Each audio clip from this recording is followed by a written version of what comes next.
What's going on, gentlemen? Mark here, and I know this build video is long overdue, but I don't normally share my personal builds just because when I play a very specific way, and I don't feel like other people are going to want to play the way I play. Okay? So I'm bringing you my personal DPS build. You don't have to run this build to get good DPS, mind you. This is just what I like to do, and the way I do it to basically range how I play. That being said, let's dive in. It's a very standard, by my account, it's a very standard build. Alright, you got 3 pieces, Providence Defense. Got to get that headshot damage, got to get that critical hit chance, got to have, and I mean got to have, that critical hit damage. Try to get that weapon damage maxed out, and after weapon damage, basically critical hit chance, critical hit damage. I mean, you can't go wrong. If I'm in a group, mind you, and I'll share this little tidbit with you, if I'm in a group, I like to gauge what other people are running, and if they're already running a Coyote's mask, I always run my own personal Providence Defense mask. If not, I'll run my Coyote's mask. You very rarely will you get all 3 buffs at once. So if one person or maybe 2 people are already running it, yeah, it's just a waste. So normally I'll run just Providence Defense. I got a pretty good roll on one, so boom. I really prefer to run Obliterate. Right now, I'm super testing it out, and I don't feel like it's necessary. So I'm pretty sure I'm going to go with the defensive talent.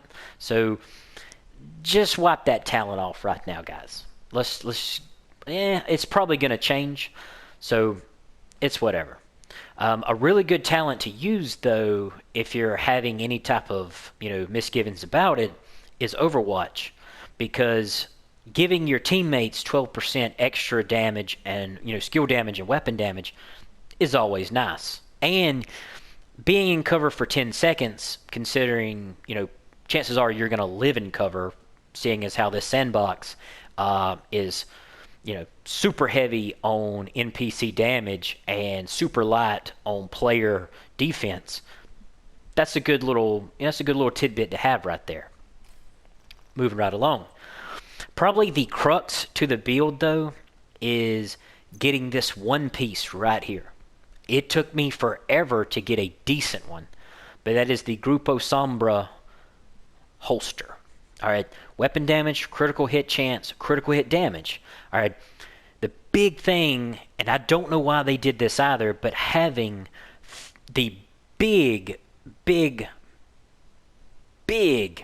drops right there at the beginning, those, just a single piece is getting you 15% critical hit damage.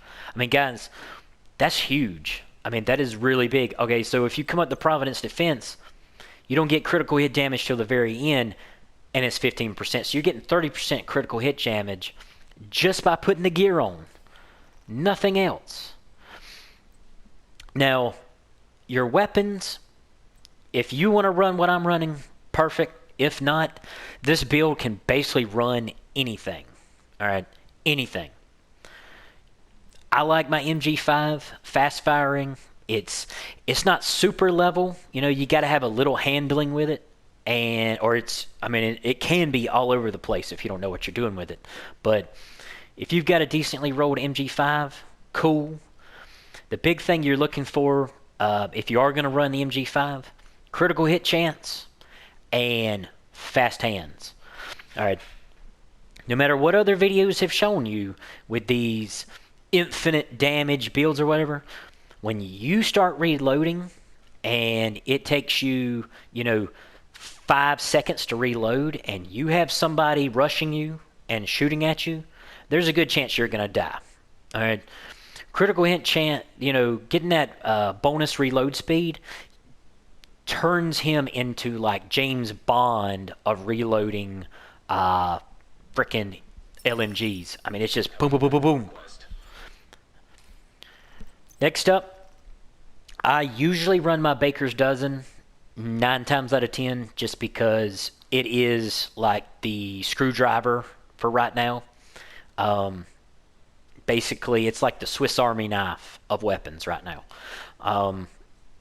I know this weapon's going to get nerfed in the future, and or other weapons are going to be brought up in the future. So you can take this weapon with a grain of salt. Because I look to see this weapon, I won't say 40% nerfed, but I would look to see it. I would look to see probably 15 to 20% nerf within the next probably 2-3 weeks. Basically, if you don't have a good Baker's Dozen, though, you can run whatever you want. I mean, it's super flexible build, so submachine guns are really strong right now. You got to be close, but they are super strong with that critical hit chance. And strained, oh my god, a submachine gun with strain right now is super strong, so don't count that out. Moving right along, guys, it took me forever to get this, so if you're not able to get this, there's nothing really you can do about it. But Vigilance with a decently rolled Providence Defense backpack. You can see right here, mine is not well rolled at all. So if you can get Vigilance with just some decent rolls, it's still going to be better than a lot of things. A lot of things. Previously, I was using this, which is, it's not a terrible one. The headshot damage for console, though, is not great. Weapon damage could be higher. Critical hit damage. I got a pretty good roll on that critical hit damage. Is about all it had on it. So, like I said, it's super tough to get a good backpack for whatever reason. That RNG is vicious. So, just be on the lookout. Moving right along, though. Pretty standard issue, contractor's gloves. I got a really good roll on mine. 8% damage to armor and 6% critical hit chance is amazing. Weapon damage, I had to boost it, but now it's maxed out. Alright, damage to armor is not terrific, but enemies are they're so armor heavy right now. I look to see that changed in the future, because right now, I want to say an enemy has 1,000,000 health. Out of that 1,000,000 health, 80% of that is armor, 20% of that is health right now. I look to see that being reversed in some way, maybe rescaled. I'm not sure if that's going to happen, but I feel good about that change. Last but not least, pretty standard as well, Fox's Prayer Kneepads. All right. If you're running the M1A, 10% rifle damage, it's not an absolute, but it's super, super nice. I mean, crazy nice, to be honest with you, but not necessarily, the god of it. All right, weapon damage, you get that 8% damage to target out of cover. For y'all that don't know, that was 15%. All right, I do feel they over-nerfed this. I feel like 10% damage to target out of cover would have been fine, but I really hope somebody over at Massive sat down and did the math, and this is what's working. The thing about the 8% is to damage to target out of cover. 8% is still out there one of the best pair of knee pads you can have. All right, if you cannot get these, Sawyer's. All right. But Sawyer's comes with a huge, huge caveat. All right. Sawyer's has 2 problems, in my humble opinion. All right. Stand your ground only works when you're not moving. And right now, the enemies push too hard and are too strong, at least as far as players are concerned, for us not to be able to move. So you've got to be very, very careful how you play if you want to use Sawyers. All right. Why do you want to use Sawyers, though? All right, so each second you're not moving gives you 3% more damage. All right, stacking 10 times. All right, so 30% more damage after 10 seconds. But guys, I'm not kidding you. If you are in cover and you move left, right, you lose it. I mean, basically you can pop up, take shots, go back down. That's the only movement that's allowed. All right, now there are some shield builds out there that I've seen so far that have been really amazing while using this. Basically turning yourself into a little turret, but that's another video. Skills, I mean, guys, you can use whatever skills you want, really. I mean, it's whatever you're comfortable with. I like to keep my second skill completely open, depending on what I'm facing. If we need heals, I'll keep the hive up there. If I feel like I'm gonna get killed, like maybe my group's not very strong, I need an extra life, I'll use Reviver. Normally, I will run Firefly, get that blind out there. I mean, being able to blind 4 targets for 6 seconds is fairly impressive, to be honest with you. But like I said, if the trap worked a lot better, it might be better to use all the time. But currently, the shock radius is not that great. The shock duration, again, not that great, especially for that super long cooldown. So I don't necessarily recommend the trap, but if they ever change it to where we can really direct where the traps go, that thing would be amazing. I mean, gentlemen, the last thing I will recommend is the specialization. I mean, in all honesty, the launcher specialization is going to be the best one.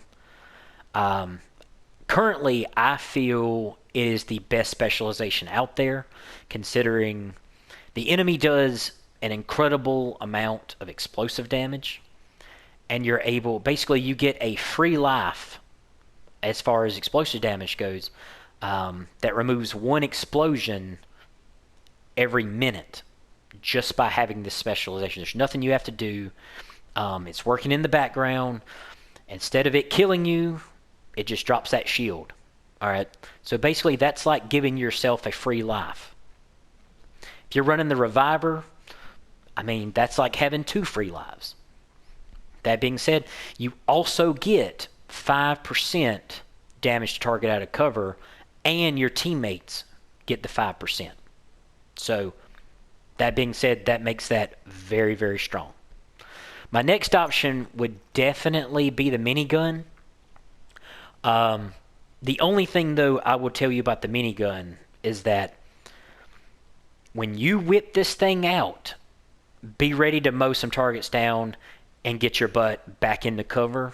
You better be very, very sure about what you're doing, because the minute you pop up, they're going to nuke you. I have been very unsuccessful using the minigun as a weapon itself. It is incredibly, incredibly strong, though. I will say that. But it leaves you extremely vulnerable. And right now is not the time to be vulnerable. But ladies and gentlemen, that's my build. This is the build that I run every day in, day out farming. It took a very long time to put this together, and as you can see, RNG has not been super kind to me. But all in all, you don't need this build to be great. But this build, if you model your build after this build, I feel like once you get comfortable in it, you'll be great. But anyway, guys, you've been Real, and I've been Mark, and I'm out.